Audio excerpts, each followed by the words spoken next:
అధికారుల మీద ఇంకా పట్టు రాలేదు చంద్రబాబుకి. పట్టెక్కడొచ్చింది? ఎవరు ఎండరు, గుమ్మస్తా కూడా ఎండవు.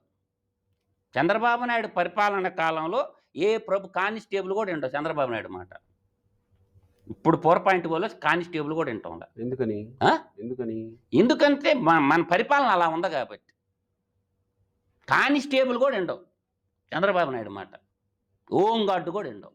ఇదేది నేను చెప్పగలను. అది ఎందుకని అంటున్నా? ఎందుకంటే పరిపాలన పడకేసినప్పుడు అలాగే ఉంటుంది. పరిపాలన అనేది అందరి మంత్రులు సమిష్టిగా పనిచేసినప్పుడు అందరి మంత్రులు ఎవరి బాధ్యతలు వాళ్ళకి ఇప్పించి చంద్రబాబు నాయుడు గారికి ఆడుకున్నటువంటి విజ్ఞానం ఏంటంటే మొత్తం నేనే చేయాలంటాడు. అది ఫెయిల్యూర్ కారణం.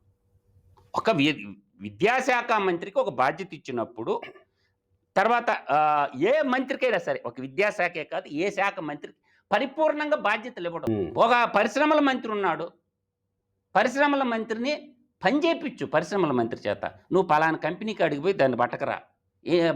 టీజీ భరత్ ఎన్ని కంపెనీలకు పోయి తెచ్చాడు చెప్పండి నాకంటే పరిశ్రమల మంత్రిగా. ఇట్లా అనేక మంది మంత్రులు, అసలు మంత్రులు ఈరోజు మొత్తం సెక్రటేరియట్లో మంత్రులు ఉండటంలో క్యాబినెట్లో